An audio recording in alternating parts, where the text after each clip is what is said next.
పోయిన యేసుక్రీస్తు దేనికి లోకంలోనికి వచ్చాడమ్మా?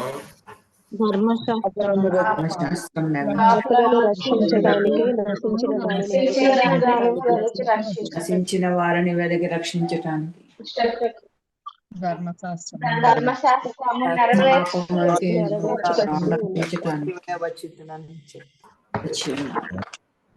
హల్లెలూయా.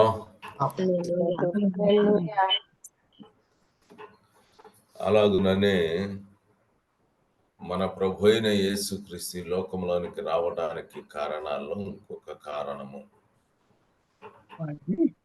మత్తయి సువార్త 11వ అధ్యాయము 28, 29 వచనాన్ని ఒకసారి చదువుకుందాం.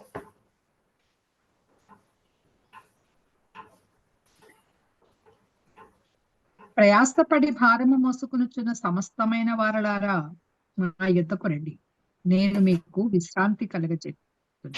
నేను సాత్వికుడను, దీన మనస్సు గలవాడును కనుక మీ మీద నా కాడి ఎత్తుకొని నా యొద్ద నేర్చుకునుడి, అప్పుడు మీ ప్రాణములకు విశ్రాంతి దొరుకును. ఆమేన్. ఆమేన్. హల్లెలూయా. హల్లెలూయా. ఎందుకు వచ్చాడట ఆయన?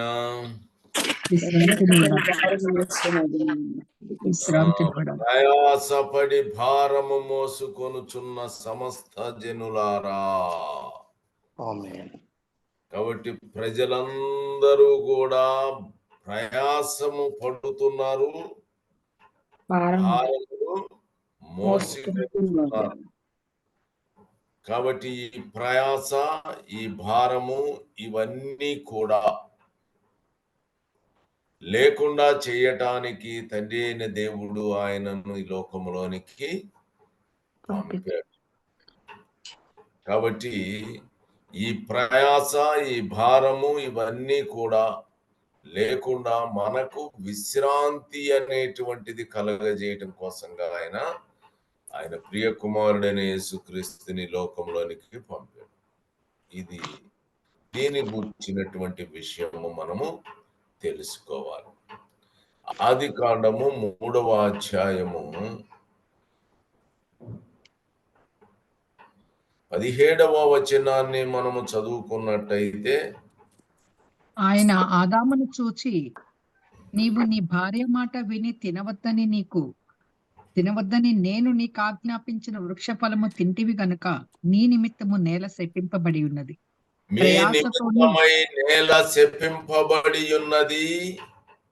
ప్రయాసతోనే నీవు బ్రతుకు దినములన్నీ దాని పంట తిందువు. అది ముండ్ల నీకు మొలపించును. అది ముండ్ల తుప్పలను గచ్చ పొదలను నీకు మొలిపించును. ఆ పొలములోని పంట తిందువు. నీవు నేలకు తిరిగి చేరు పర్యంతము నీ ముఖపు చెమట కార్చి ఆహారము తిందువు. ఏలయనగా నేల నుండి నీవు తీయబడితివి, నీవు మన్నే గనుక తిరిగి మన్నైపోదు అని చెప్పాను. ఆమేన్. కాబట్టి ప్రయాసము ఇక్కడ స్టార్ట్ అయింది. ప్రయాసం ఆదాము అవ్వలు దేవుని ఆజ్ఞను అతిక్రమించి పాపము చేసిన కారణమును బట్టి ప్రయాసముతోనే నీవు బ్రతుకు దినములన్నీ దాని పంట. అంతకు మునుపు ప్రయాసము అనేటువంటిది లేదు, ఆ నరునికి లేదు, ఆదాముకి లేదు. కాబట్టి ఏదేను వనములో, ఆ తోటలో వారు ప్రయాసం అనేటువంటిది లేకుండా, చెమటొచ్చే పని లేకుండా ఆహారమును భుజించేటువంటి వాళ్ళ జీవవృక్ష ఫలము, అక్కడున్న ఫలములన్నిటినీ కూడా వాళ్ళు తినేటువంటి. కాబట్టి వారి కరువు లేదు, సమృద్ధిగా ఆయన అనుగ్రహించాడు. కాబట్టి వాళ్ళు ఈ భారము, ప్రయాసముతో కూడినటువంటి ఆ భారము వారి మీద లేకుండానే వాళ్ళు జీవిస్తూ వచ్చారు. వీళ్ళ వల్ల సృష్టి మొత్తం కూడా ఏమైంది? ప్రయాస పెరిగింది. శపించబడినటువంటిది. భూమి శపించబడింది. భూమితో పాటు సమస్తం కూడా నేల శపింపబడినది అని చెప్పబడింది. అయితే ఇప్పుడు అది కూడా సృష్టి కూడా ప్రయాస పడుతున్నటువంటి విధానాన్ని మనము చూస్తున్నాము. రోమీలకు రాసిన పత్రిక 8వ అధ్యాయము 19 నుంచి 23 దాకా చదివితే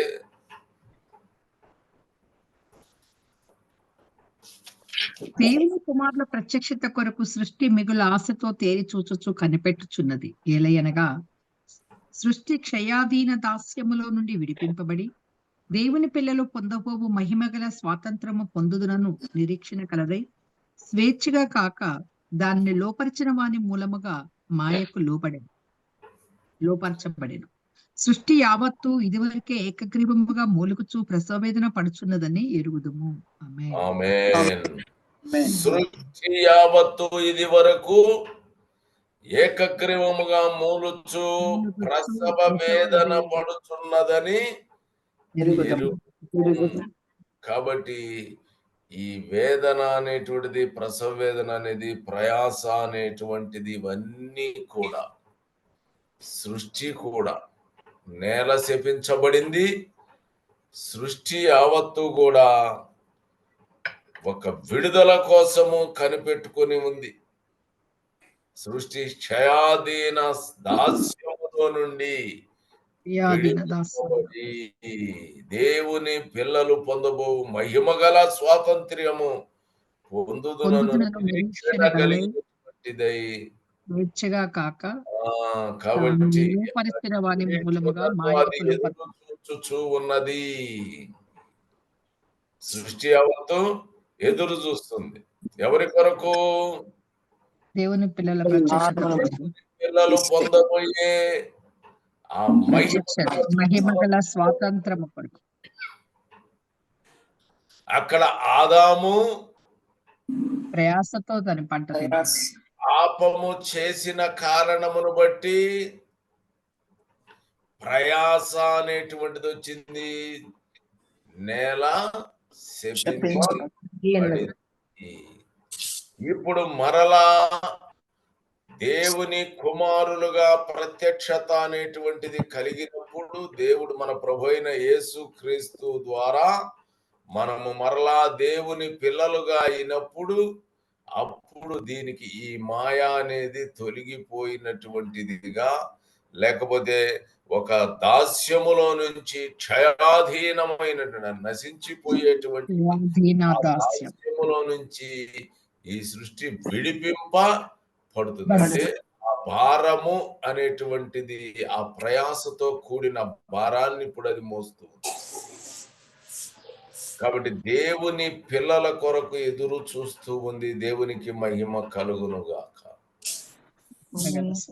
కాబట్టి ఇప్పుడు ఈ దేవుని పిల్లలు ఈ దాస్యము నుంచి విడిపింపబడి ఆ మాయ నుంచి సృష్టి యావత్తుకి ఒక విడుదల అనేటువంటిది కలిగింపబడి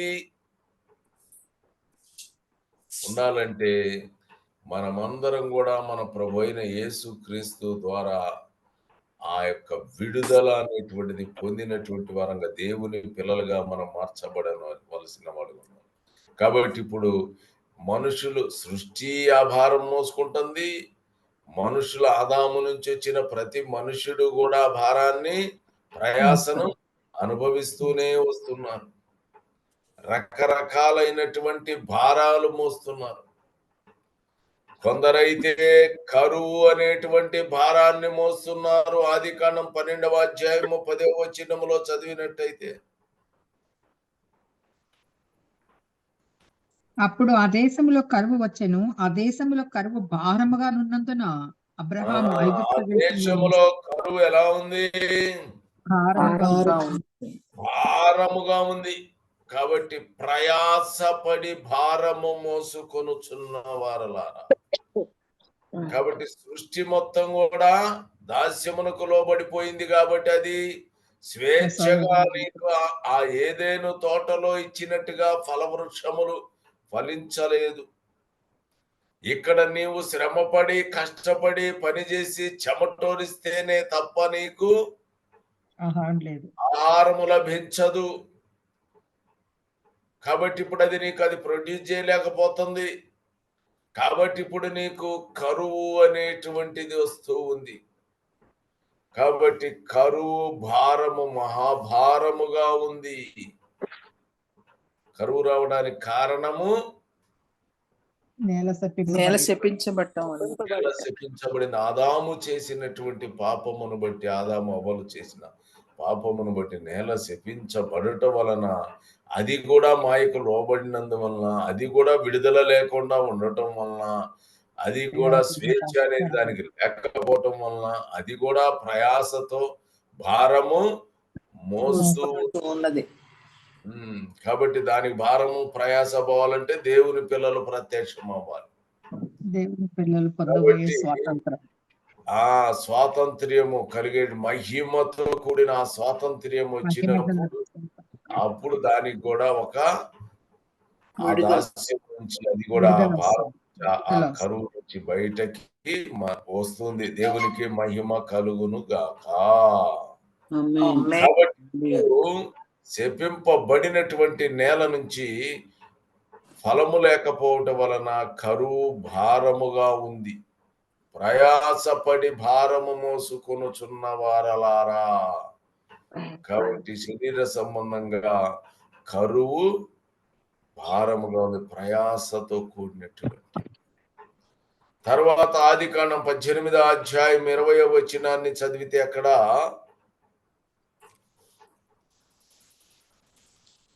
మరియు యెహోవా సొదొమ గొమొర్రాలను గూర్చిన మొర గొప్పది గనుక వాటి పాపము బహుభారమైనది గనుకను. బహుభారమైనటువంటి ఆ భారాన్ని మోస్తున్నారు. కాబట్టి ఎవరు? సొదొమ గొమొర్రా అనగా పాప భూయిష్టమైన జీవితాన్ని కొనసాగిస్తున్నారు స్వేచ్ఛగా. ఏ స్వేచ్ఛ ఇది? పాపము చేయడానికి కాళ్ళకి సంఖ్యలు లేవు, చేతులకి సంఖ్యలు లేవు. ఇష్టానుసారమైన జీవితాన్ని వాళ్ళు కొనసాగిస్తూ ఉన్నందువలన వారికి పాపములో మునిగి తేలుతున్నారు. అది వారికి బహుభారమైనటువంటి సంగతి. పాప భారాన్ని వాళ్ళు బహుభారముగా పాపాలు చేస్తూ దాన్ని మోసుకుంటున్నారు. దేవునికి మహిమ కలుగును గాక. నిర్గమకాండ 1వ అధ్యాయము 11వ వచనాన్ని చదివితే,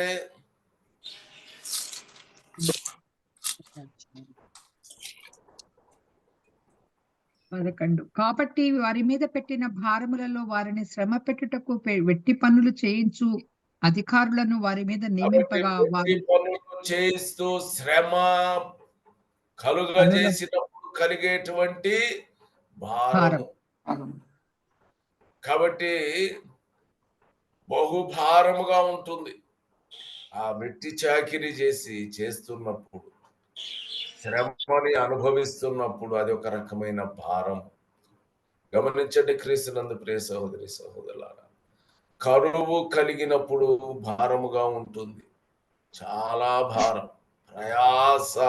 ఎంత ప్రయాసపడి, ఎంత కష్టపడి, ఎంత చేసినా కూడా భూమి ఫలం ఇవ్వకపోతే నీ కరువే. సరైనటువంటి దానంలో ఇప్పుడున్నటువంటి జనాభా పెరిగిపోయారు. ఇంతమందికి తగినటువంటి పంటని గనక ఆ భూమి ఇయ్యకపోయినట్టయితే అది భయంకరమైనటువంటి భారముగా ఉంటుంది. కాబట్టి కరువు భారము. రెండోది, స్వేచ్ఛగా ఇష్టానుసారమైనటువంటి జీవితాన్ని కొనసాగిస్తూ పాపమును కంటిన్యూ చేస్తున్నటువంటి వాడు.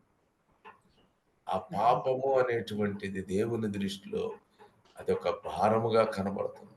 వీళ్ళు మోస్తున్నారు, వీళ్ళు పాపాన్ని మోసుకుంటా వెళ్ళిపోతున్నారు. ఇంకా కొంతమందికి అయితే వెట్టి పనులు భారముగా, శ్రమలు పెట్టడం అనేటువంటిది ఈ భారముగా కనబడుతూ ఉంది. ఇంకా కొందరైతే ద్వితీయోపదేశ కాండం 24వ అధ్యాయము 5వ వచనములో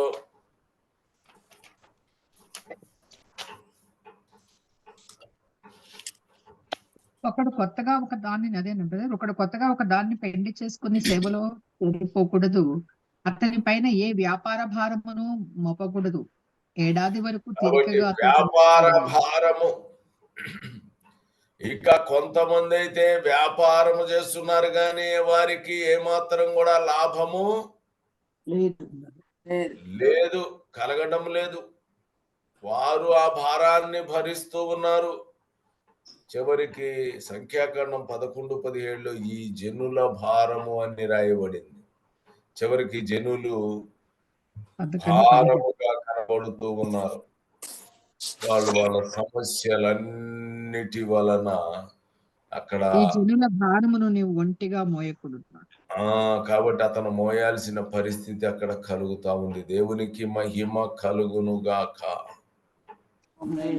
క్రీస్తునందు ప్రియ సహోదరి సహోదరుడా, నువ్వే భారము మోస్తున్నావో నువ్వు పరిశీలన చెయ్యి. నువ్వు కరువు అనేటువంటి ఆ భారమును మోస్తున్నావా? పాపం అనేటువంటి భారము కలిగినటువంటి వాడుగున్నావా? వెట్టి చాకిరి శ్రమ అనేటువంటి భారములో నువ్వు ఉన్నావా? అన్ని భారాలే. నీకు ఉద్యోగం రాలేదు, భారమే. పెళ్లి కాలేదు, భారమే. కుటుంబ సమస్యలు, భారమే. అన్ని రకాలైనటువంటి భారములు నువ్వు కలిగినటువంటి వానిగా ఉన్నావు. అందుకని ఆయన ప్రయాసపడి భారము మోసుకొనుచున్న వారలారా, రకరకాలైన భారాలు కలిగినటువంటి వాడుగా నువ్వు ఉన్నావు, మునిగి తేల్తున్నావు. అయితే నీకొక విశ్రాంతి అవసరమైంది. శ్రమ పడుతున్నావు, కష్టపడుతున్నావు, కానీ నీకొక విశ్రాంతి అనేది కావాలి. అందుకనే తెస్సలోనికీయులకు రాసిన 2వ పత్రిక 1వ అధ్యాయము 8వ వచనములో అగ్నిజ్వాలలో ప్రభువైన యేసుక్రీస్తు నామమునందు విశ్వాసముంచి నట్టయితే ఆయన నీ భారమును ఏం చేస్తానన్నాడు? తీసివేస్తాను. నీ భారమును తీసివేసి నీకు విశ్రాంతిని కలుగ చేస్తాను అని చెప్పుచున్నాడు. 1వ తెస్సలోనికీయులకు 2వ పత్రిక 8వ వచనం. అగ్నిజ్వాలలలో ప్రత్యక్షమై దేవుని ఎరగని వారికిని మన ప్రభువైన యేసు సువార్తకు లోబడని వారికిని ప్రతిదండన చేయునప్పుడు మిమ్మును శ్రమపరచు వారికిని శ్రమయు, శ్రమపరచు వారికి శ్రమయు, శ్రమ పొందుచున్న మీకు మాతో కూడా విశ్రాంతియు అనుగ్రహించుట మీకు మాతో కూడా విశ్రాంతియు అనుగ్రహించుట దేవునికి న్యాయమే. క్రీస్తునందు ప్రియ సహోదరి సహోదరుల గ్రహించండి. ఇందాక చెప్పుకున్నటువంటివి లోక సంబంధంగా, శరీర సంబంధంగా వారు అనుభవించేటువంటి శ్రమలు, భారములు, వీటన్నిటి నుంచి కూడా ఆయన నిన్ను విడిపించటానికే తండ్రి అయినటువంటి దేవుడు ఈ లోకంలోనికి ప్రభు అయిన యేసుక్రీస్తుని పంపించాడు. ప్రభు అయిన యేసుక్రీస్తు ఈ లోకములోనికి వచ్చి నీ భారమంతటిని తీసివేసి నీకొక విశ్రాంతిని ఆయన కలుగజేయాలని ఉద్దేశం మీద ఆయన రండి అని పిలుచుచున్నాడు. ప్రయాసపడి భారము మోసుకొనుచున్నటువంటి సమస్త జనులారా రండి, మీకు నేను విశ్రాంతిని కలుగజేస్తాను. మీకు విశ్రాంతి కలుగజేస్తాను. నేలను శాపము నుంచి విడిపిస్తాను. సృష్టి యావత్తుకి కలిగినటువంటి ఆ మాయను నేను తొలగిస్తాను అని ప్రభువు చెప్పుచున్నాడు. అప్పుడు మరలా ఏదేనులో గనక ఎలాగైతే ఉన్నారో ఆ రీతిగా నీవు ఆ విశ్రాంతి కాలంలో నీవు ఉండబోచున్నావు. దేవునికి మహిమ కలుగునుగా. కాబట్టి భారములన్నీ మోసుకుంటున్న నీవు రమ్మని ఆయన పిలుస్తున్నాడు. నీవు ఆయన వైపు చూడు, యేసు వైపు నీవు చూడు. ఆ భారము నీకు చులకనగా ఉంటుంది. యేసుక్రీస్తు ప్రభు నామమునందు విశ్వాసముంచు. నీ భారములన్నీ ఆయన తీసివేసేవాడుగా ఉన్నాడు. నువ్వు ఏ ఏ భారములో ఉన్నావు? కరువుతోటి అల్లాడుతున్నావా? నీ కూతురు కుమారుల సమస్య గురించి అల్లాడుతున్నావా? రోగములనేటువంటి సమస్యలతో నువ్వు బాధపడుతున్నావా? ఆ భారాన్ని నువ్వు మోస్తున్నావా? మోయలేనంతగా నీవు భారాన్ని మోస్తున్నానని వాపోతున్నావా? ఇంకా అప్పుల బాధ, ఆ భారము నిన్ను ముంచేస్తుందా? ఇంకా నీవు కరువు భారమే కాదు, వ్యాపార భారములో మునిగిపోతున్నావా? ఇవన్నీ కాకుండా పాపం అనేటువంటి భారములో నువ్వు మునిగిపోతున్నావా? వెట్టి పనులు చాకిరీ చేసి శ్రమను అనుభవించేటువంటి పరిస్థితి, ఆ భారాన్ని అనుభవిస్తున్నావా? ఇదిగో ప్రభు అయిన యేసు క్రీస్తు నిన్ను రమ్మని పిలుస్తున్నాడు. తండ్రి అయిన దేవుడు ఆయనని లోకములనికి పంపించింది ఇట్టి భారము మోస్తున్నటువంటి నీకు విశ్రాంతిని కలుగజేయటానికి, ఆ భారమంతా తీసివేయటానికే. కాబట్టి నిన్ను రమ్మని పిలుస్తున్నాడు. రండి సమస్త జనులారా రండి. కాబట్టి ఎప్పుడైతే నీవు ఆయన నామము వచ్చి ఆయన మాట విని ఆయన నామమందు విశ్వాసం ఉంచావో, నీ సమస్త భారాన్ని కూడా ఆయన తొలగించేటువంటి వాడుగా ఉన్నాడు. నీ భారం మొత్తం కూడా తొలగించి నీకు ఒక ప్రశాంతతను కలుగజేసేవాడుగా, నీకు ఒక విశ్రాంతిని కలుగజేసేటువంటి వాడుగా ఉన్నాడు. కాబట్టి అట్టి విశ్రాంతి ఆయన నీకు అనుగ్రహిస్తున్నాడు. అది పొందుకోవాలంటే నువ్వేం చేయాలి? ఆయన వద్దకు రావాలి. రమ్మని పిలిచినప్పుడు ఆయన దగ్గరికి రావాలి. రావాలి. రండి అని పిలుస్తుంది. కాబట్టి నువ్వు ఆయన దగ్గరకు వస్తే నీ భారములన్నీ తొలగించబడు. ఆయన సమస్త పాప భారమును మోస్తూ ఉన్నాడు. ఆయన మోస్తున్నాడు. నీ భారాలన్నీ ఆయన మీద మోపబడి, తండ్రి అయినటువంటి దేవుడు తన కుమారుని మీద ఈ భారాలన్నీ మోపేసేసి, ఆ భారాలన్నిటినీ మనము మోయకుండా ఆయన మోసి ఆయనని కలుగజేస్తానంటున్నాడు. దాన్ని బట్టి దేవునికి మహిమ ఘనత ప్రభావములు కలుగునుగా. కాబట్టి విశ్వసించాలి, ఆయన దగ్గరికి రావాలి, ఆయన నామందు విశ్వాసం ఉంచాలి. ఆయన నీకు విశ్రాంతిని కలుగజేస్తాడు. ఆ విశ్రాంతి ఏంటనేది తర్వాత సబ్జెక్టులో మనం తెలుసుకోవచ్చు. దేవునికి మహిమ కలుగును గాక. తీసుకొచ్చి ఆయన మీద వేయండి, ఆయన మీకు విశ్రాంతి కలుగజేస్తాడు. దేవుడి వాక్యమును మీ హృదయంలో ఫలింపులోనికి తీసుకొని వచ్చినగా కట్టి విశ్రాంతిని మనందరికి కలుగజేయటం కోసంగా తండ్రి అయిన దేవుడు మన ప్రభు అయిన యేసుక్రీస్తుని లోకములోనికి పంపాడు. ఆయన ఈ లోకములోనికి రావాల్సిన కారణం అది. లేకపోతే ఆయన రాకపోతే నీకు విశ్రాంతే లేదు. హల్లెలూయా. హల్లెలూయా. హల్లెలూయా.